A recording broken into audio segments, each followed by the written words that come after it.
Cambiaron las reglas, nuevas reglas a partir de este 2026. Cambiaron las reglas, nuevas reglas a partir de este 2026. Lo primero, que es el famoso Start Point, es un nuevo método o sistema de puntuación. O sea, tenemos dos ventajas y al final un punto de oro, digámoslo así. Si yo estoy jugando, recuerdo, de este lado donde tengo la pelota en este momento, si yo impacto la pelota acá, es falta. No se la ve. Sí, la ahí. pelota ahí es falta, la pelota ahí es falta. Acá es válido. Háganse de cuenta que yo impacto acá. Sí. Pero la paleta hago, después de impactarla ahí, yo hago esto, no importa. No pasa nada, importa claro, lo se que entiende. haga. No pasa nada. Por eso dicen pasa la paleta. ¿Y qué significa el código de conducta? Que puede recibir hasta 3 advertencias en total. Es decir, la primera es una mera advertencia sin ninguna implicancia, la segunda advertencia ya es con la quita de un punto y la tercera advertencia por cualquier cuestión de demora, de tiempo, lo que fuere, ya puede ser pasible de la descalificación del jugador. A partir de ahora, la demora de tiempo sale del código de conducta y lleva un contador, claro, ya lleva un contador antes. Y sí hay mucho mejor comportamiento de los jugadores hoy, sí. Creo que forma parte, que viene también de la formación y de que son arbitrados también en etapas de menores. Cambiaron las reglas, nuevas reglas a partir de este 2026 y en Padel Argentina estamos con Fer Sánchez, hola Fer, y con Gustavo Cueto, árbitro de la Federación Internacional de Padel, tucumano, argentino, de los nuestros. Gustavo, te quiero agradecer mucho por este tiempito. Sé que estás entre reuniones y reuniones, viajes, calendario, un montón de planes como...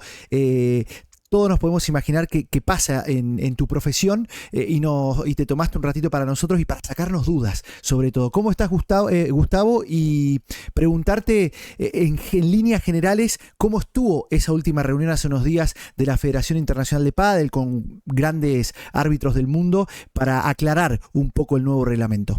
¿Qué tal, Álvaro? ¿Qué tal, Fer? ¿Cómo están? Gracias por la invitación y darme el espacio para poder explicar un poco y aclarar las dudas que todos los jugadores tenemos porque me considero jugador también, con respecto a las normas del pádel, las anteriores, las vigentes y las nuevas que la verdad que vinieron a cambiar y a solucionar y en alguna forma también algunas a complicar un poquito hasta que nos acostumbremos, porque esto es así, es cuestión de costumbre también. Con respecto, perdón, a la segunda parte de tu pregunta, que era la reunión, bueno, fue muy productiva porque terminamos de aclarar varios puntos que daban sobre el cuerpo duro de la normativa, ¿viste? El enunciado es muy escueto, muy conciso y de ahí tenemos que saber las distintas variantes que se pueden dar con una situación de juego específicamente. Así que ese tipo de situaciones hemos resuelto la mayor parte de ellas. Así que bien, fue bastante productiva la reunión. ¿Y cuáles serían los principales cambios que se vienen para este año? A partir de comienza Premier y se vienen los principales cambios, algo se fue anunciando, pero para el que está escuchándonos hoy, ¿qué se va a encontrar de diferente a lo que veníamos teniendo desde el año pasado? Mira, hay muchos cambios. Hace mucho tiempo en realidad que la Federación Internacional con todos sus asociados no realizaba tantos cambios al reglamento. Se dieron muchos, pero los que más va a notar el aficionado, creo yo, son dos cosas grandes. Lo primero, que es el famoso Start Point, es un nuevo método o sistema de puntuación, el que deben haber escuchado algo, pero bueno, voy a ser un poquito más aclaratorio al respecto. Sí, por favor. Anteriormente teníamos dos sistemas básicos, que era el común de ventaja, ¿sí? El que es decir, al llegar a 40 iguales, a partir de ahí, el ganador del game tenía que hacer 2 puntos consecutivos. O sea, se hacía una ventaja y al ganar el segundo punto ganaba el game. Si no, hacía una ventaja, se volvía iguales, hasta que no se hacían los 2 puntos consecutivos, no terminaba ese juego, ese game. Luego teníamos el punto de oro, que era al llegar a iguales, el restador elegía, el equipo restador, la pareja restadora elegía quién iba a restar y ese punto era decisivo. Y ahora, este nuevo método, sistema de puntuación que se agregó se llama Star Point o punto estelar, punto estrella, en el cual es una mixtura entre ambos sistemas anteriores. Es decir, al llegar a 40 iguales, vamos a tener 2 ventajas seguidas. Es decir, por ejemplo, estamos en 40 iguales, yo estoy jugando contra mi pareja, contra Fernando y Álvaro. Sí. Entonces, yo hago el primer punto, sería ventaja Gustavo y pareja. Al siguiente punto, ustedes me empatan, entonces sería iguales otra vez. Vuelvo a hacer el punto yo siguiente, ustedes en la segunda ventaja me vuelven a hacer iguales, y a partir de ahí lo que sería la tercera ventaja no existe más, sino que ahí se determina y se realiza el start point, que es, como dije, es una mixtura con el otro, porque en ese momento la pareja restadora es quien elige quién va a ser de los componentes de la pareja que va a recibir. O sea, tenemos dos ventajas y al final un punto de oro, digámoslo así. Perfecto. Ese es el más quizás importante, o que te cambia en lo visual y para el espectador. Sí, exactamente. Por eso digo, para mí es lo que más va a costar incluso acostumbrarnos, tanto a los árbitros como a los jugadores y también a los espectadores. No tengo duda al respecto. Después, otro cambio importante que se hizo es referido al saque, que aclaró un tema del punto del pie, porque antes la regla decía que ambos pies tenían que estar en el cuadro de saque, en el recuadro de saque, y no se cumplía en realidad.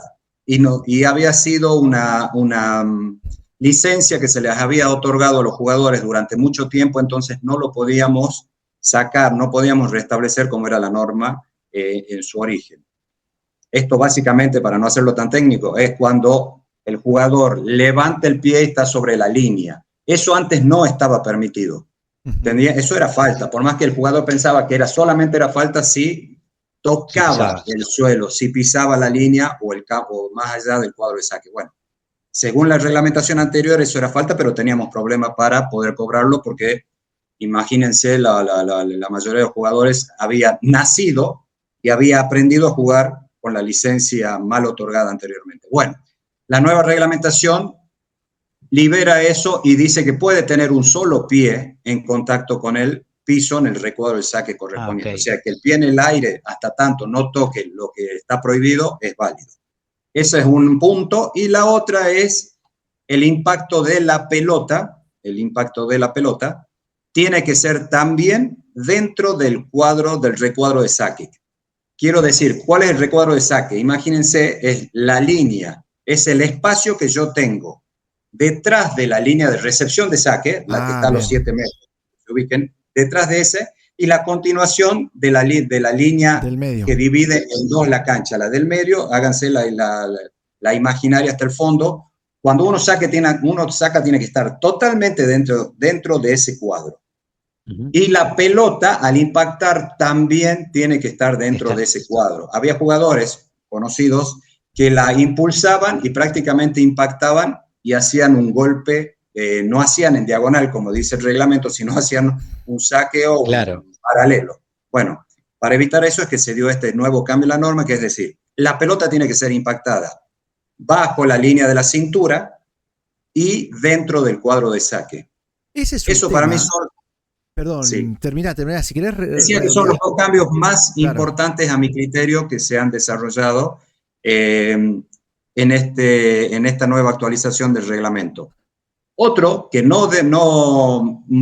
sí puede ser un poco menos importante, que también hay que saberlo a partir de ahora, es en cuanto a las penalidades. ¿Por qué? Porque antes, con el sistema anterior, una demora en el juego, en el transcurso del juego, alguien se demoraba, por ejemplo, entre punto y punto hay 20 segundos, ¿sí? Algún jugador se demoraba de eso y era pasible de una sanción del código de conducta. Advertencia. Es decir, una advertencia. ¿Qué significa el código de conducta? Que puede recibir hasta 3 advertencias en total. Es decir, la primera es una mera advertencia sin ninguna implicancia. La segunda advertencia ya es con la quita de un punto, ya perdía un punto. Y la tercera advertencia, por cualquier cuestión de demora, de tiempo, lo que fuere, ya puede ser pasible de la descalificación del jugador. A partir de ahora, la demora de tiempo sale del código de conducta y lleva un contador, claro, ya lleva un contador aparte. Es decir, capaz que hay algún jugador que se demore mucho y puede llegar a perder 5 puntos por demora por la infracción de tiempo que se llama, ¿sí? Por demorar. Claro. Entonces, ¿cómo funciona esto? La primera vez, cuando hace una infracción de tiempo, la del conducta sigue igual, es decir, el jugador se enoja y pega un paletazo contra algún elemento de la cancha, contra el poste, contra el banco, lo que fuera, cuando llega enojado a sentarse la tira, una infracción, el primer warning, sin consecuencias. La segunda emite una, hablamos mal, lo voy a decir mal, pega una puteada en el aire, que es una obscenidad audible, se come la segunda advertencia con la quita de un punto, ¿sí? Y la tercera, haga cualquier actividad, cualquier infracción que esté contemplada en esto que no sea de tiempo, puede estar sujeto, como dije antes, a la descalificación. Y con el tema del tiempo, por ejemplo, el jugador se demora en servir, el que está sacando, se demora en servir los 20 segundos, infracción de tiempo, pierde el primer servicio. La primera vez es una advertencia, perdón. La primera vez es una advertencia. Pero a partir de ahí, por jugador, o sea, tenemos mentalmente nosotros, ya veremos si tenemos un sistema determinado para ver cómo le vamos llevando las advertencias por infracciones de tiempo a cada jugador. A partir de ahí, la segunda advertencia del jugador ya pierde el punto o el servicio, lo que estaba haciendo. Si estaba por ejecutar su primer servicio, pierde el primer servicio y tiene que ejecutar el segundo. Si esta demora de tiempo la hizo antes de ejecutar el segundo servicio, pierde el punto. Ah, bien. Y en el caso del restador, la primera vez es advertencia y la segunda vez, es quita de puntos. Si el restador no está listo cuando el sacador está por ejecutar el servicio, pierde el punto directamente. Pero esto puede ser repetido indefinidamente hasta el término del partido. No es que hay 3, 4 o 5 veces. No. Puede perder los 90 puntos así que tenga el partido. No sé si fui claro con respecto a eso. Fuiste clarísimo. Yo voy a hacer un mini resumen, perdón, Fer. Y esto lo que voy a decir, Gustavo, es como periodista. A ver, yo hace... Más aclaratorio, seguramente. Sí, no solo más aclaratorio, sino después voy a dar mi opinión. También como periodista, vos como árbitro, en realidad es una opinión periodística. A ver, lo que hago es un mini resumen, sería así. La advertencia por tiempo sale de las advertencias de código, se separan con las de código de conducta. Las de código de conducta a la tercera puede ser apta a descalificación, en cambio las de tiempo, la primera es advertencia y a partir de la segunda por jugador, es decir, puede haber, son 4 jugadores y es individual, puede ser la pérdida de puntos. Si es el que saca, si es el segundo servicio pierde el punto, y si es el restador automáticamente perderá el punto. Te digo la verdad, Gustavo, periodísticamente hablando y como espectador, a mí me parece buenísimo esto y te voy a explicar por qué. Primero que era muy injusto, creo yo, y era casi muy raro, no iba a pasar nunca que un jugador sea descalificado porque tarda 2 segundos más en dar un servicio. Está perfecto que se haya separado. Era muy difícil y hasta injusto, te diría, que alguien... Sí. Y por otro lado, está bueno porque también le va a poner un poco de picante y de show, mirá lo que te digo, al tema porque yo me imagino, yo sacador, sé que tengo un tiempo y medio que me apuro para que si él no está listo, ¿entendés? Empieza ahí. Me explico, exacto, digo, después el árbitro tendrá un reloj, tiene el reloj de los 20 segundos, pero me parece que está buenísimo porque también trae un poco más de realidad, de algo que no iba a pasar nunca, de una descalificación por tiempo, que se separen, y ahora sí me parece que entra la realidad de una tercera advertencia en código de conducta que se evalúe la descalificación. La pregunta que te hago con esto es la siguiente, Gustavo, y después lo dejo a Fer, la otra la haces vos, Fer. Cuando un jugador es advertido código de conducta una vez, vuelve a ser advertido por un código de conducta, sea insulto o pegarle a la reja, a la pala, lo que sea. A la tercera vez, que esté apto a descalificación, ¿lo decide el juez de silla o llama al supervisor, cuenta lo que pasó y el supervisor es quien decide? Y vos ya sabes por qué te lo pregunto. Sí, bueno, exactamente, es como dijiste. En caso de que según el juez de silla se haya cometido una tercera infracción, se llama al supervisor, que es el que tiene la última palabra en la descalificación. Bien. También te tengo que aclarar esto, Álvaro y Fernando, de que no es necesario que se complete el orden de las 3 infracciones. Si un jugador, por ejemplo, no ha tenido ninguna advertencia previa, pero ejecuta o realiza una acción grave, Claro. también es pasible de descalificación directa, ¿no? O sea, no es que tiene que ser, por ejemplo, se refiere en tono abusivo o de insulto al árbitro sin que haya realizado ninguna advertencia previa, es descalificación directa.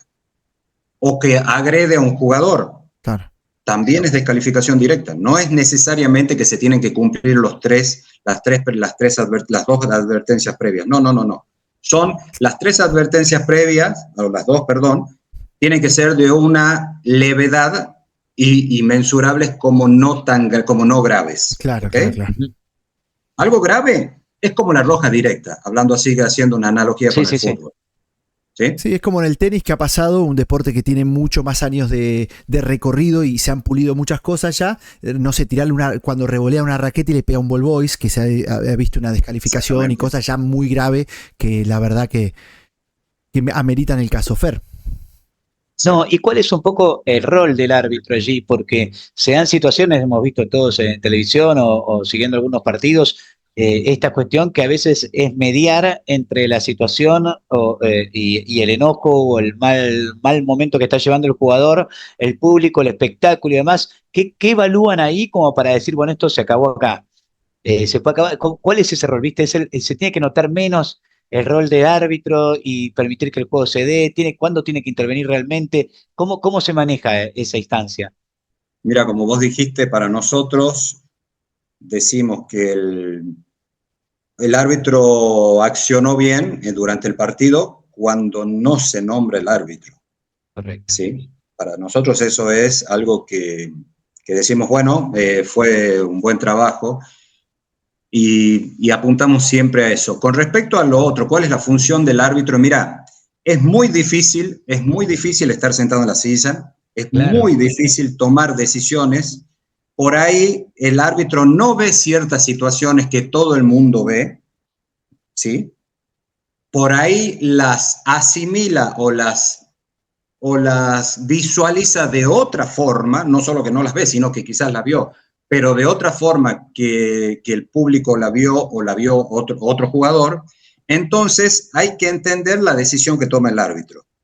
Entonces, por ahí hay un caso hay varios casos en realidad donde se lo juzga y se lo está criticando al árbitro. Yo diría primero, siéntense ahí y traten de entender lo que obró ese árbitro y el por qué. No justifico ni una ni otra. Yo quiero explicar cómo son las cosas. Claro.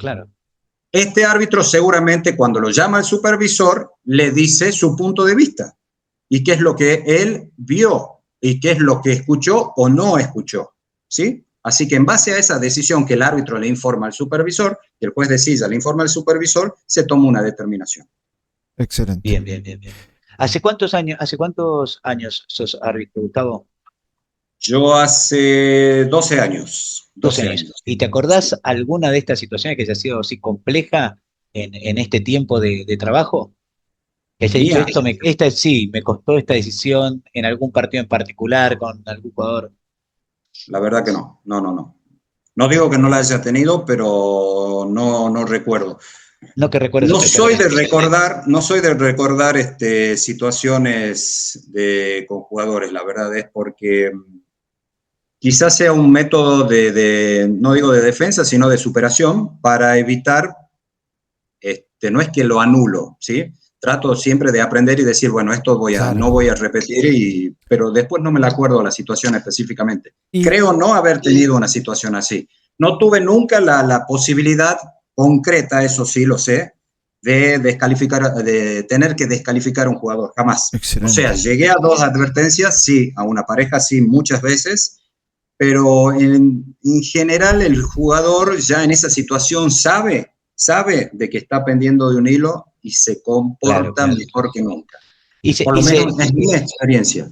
Discúlpame Álvaro, le hago una última siguiendo con esto nomás. El cambio de ritmo de juego en todos estos 12 años, el pádel fue cambiando cada vez más dinámico, más rápido, más potente. ¿Influye también ves un cambio en la actitud del jugador? O sea, ¿hay reacciones más rápidas también? ¿O no? ¿En qué sentido la reacción? En el ¿De juego? sentido del impulso, del enojo, de la reacción. No, no, no, En no, este no. sentido de que era un juego un poco más lento, más tranquilo, supongo que más cerebral, y uno lo ve desde afuera como cada vez también un poco más pasional, si se quiere, mucho más intenso desde lo físico, y no sé si eso se refleja o no en la cancha, en la consulta para hacerte más. No, mira, no, lo que yo sí noto, por suerte, es que de a poco los jugadores, comparando con épocas anteriores, ¿sí? Eh, están aceptando mucho más la labor del árbitro, por suerte. Es decir, y esto creo que tiene la base en que de chicos ahora sí se los está arbitrando a los jugadores, desde menores, desde Claro, juveniles, que antes no se hacía. Entonces, jugadores de 16, 17, 18 años pasaban al plano profesional y estaban en una situación de desconocimiento. Claro. Sigue habiendo un desconocimiento general de los jugadores, pero es mucho menor que antes. Y sí hay mucho mejor comportamiento de los jugadores hoy, sí. Creo qué que bien. forma parte, que viene también de la formación y de que son arbitrados también en etapas de menores. Así que eso para mí es un punto muy positivo de la época actual. Muy bien. Gustavo, yo tengo dos cortitas más para hacerte, se pueden extender pero digo, y después Fer, si querés lo cerrás vos. Eh, una es si se habló o si ustedes hablan del tema de el servicio y la altura. Y te explico por qué. Porque no sé, ¿viste? Eh, Porque hemos visto mucho en clips de Premier, de partidos FIP, reclamos de los propios jugadores, está sacando alto, está haciendo una bandeja con el saque. Y en el amateurismo es como que nos contagiamos, ¿viste? Ahora ya estamos más atentos a que Cheste está sacando alto, en los torneos lo reclamamos también. Es muy milimétrico, ¿no? Porque la regla, creo que me lo dijiste vos recién, es la cintura. Obviamente el jugador más alto tendrá más altura para sacar, o sea, tendrá más... pero ¿es difícil para un árbitro darse cuenta por la posición en la que tienen? Sí y no.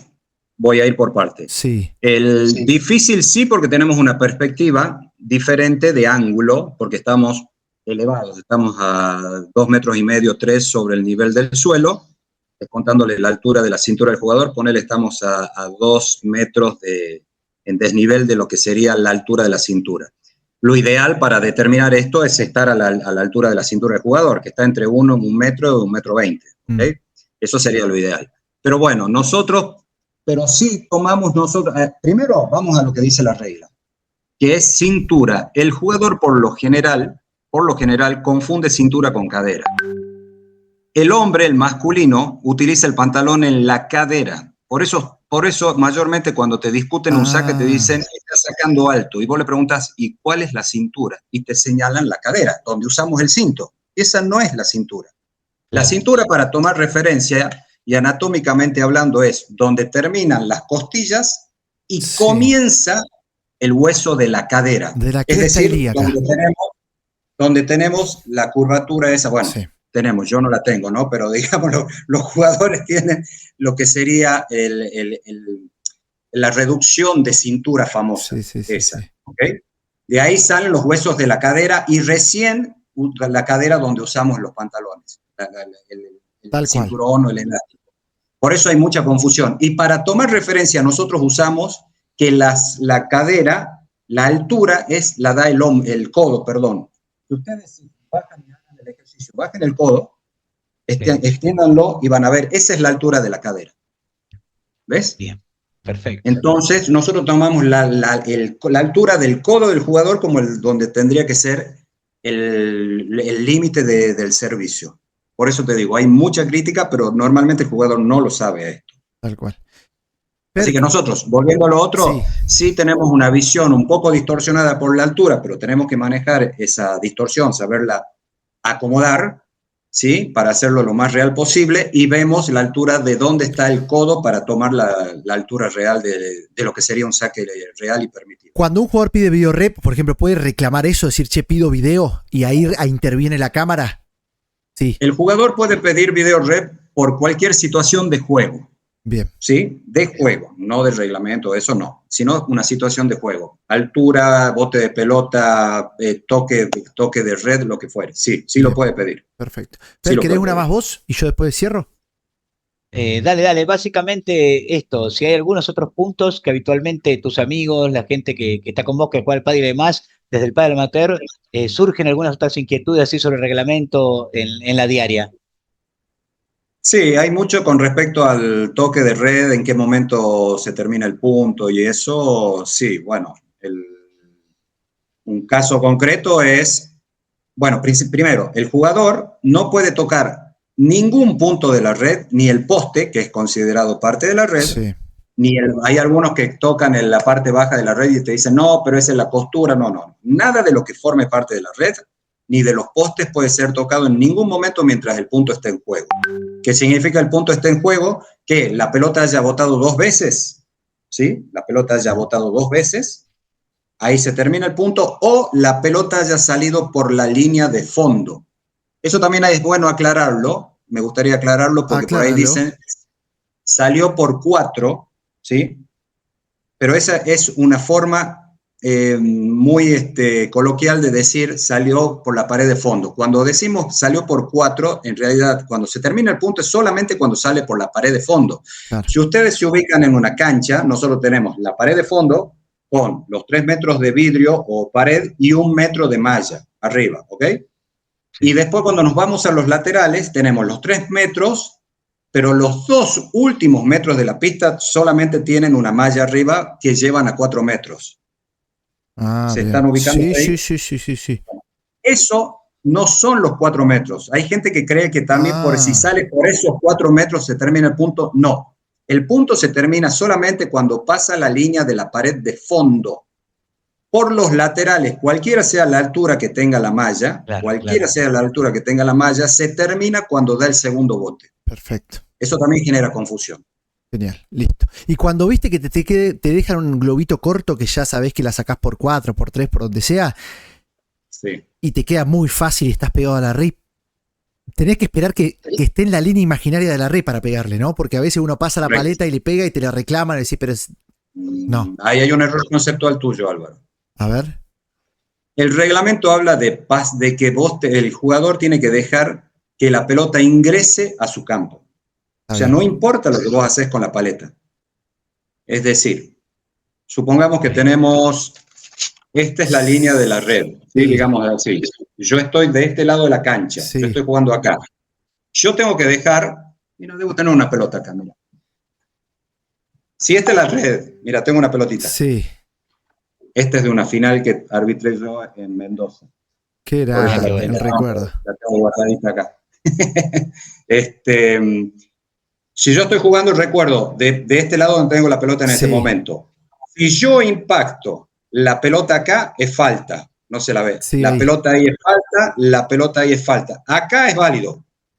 O sea, yo impacto acá, háganse de cuenta que yo impacto acá, pero la paleta hago, después de impactarla ahí, yo hago esto, no importa. No pasa nada, importa lo que haga, no pasa nada. Por eso dicen, pasa la paleta. Y el tema es que tiene que haber dejado pasar la pelota. Si la pelota es impactada acá, imagínense acá, y el jugador me dice, yo hice así, no pasé la pelota, la paleta. Sí, pero no pasó la pelota, es falta. Claro, es la pelota, no la paleta. Ahí está. Exactamente. Excelente. Eso también es una confusión que dicen cuando no pasó la paleta o no pasó la pelota. No, la pelota tiene que pasar. Por eso después, una vez, cuando la pelota regresa, vos qué es lo que haces normalmente si estás a la par de la red, la cuelgas del otro lado de la red y y nadie te va a criticar porque nadie te va a decir nada porque pasaste la paleta. Es que eso no existe en el pádel. Pasar la paleta.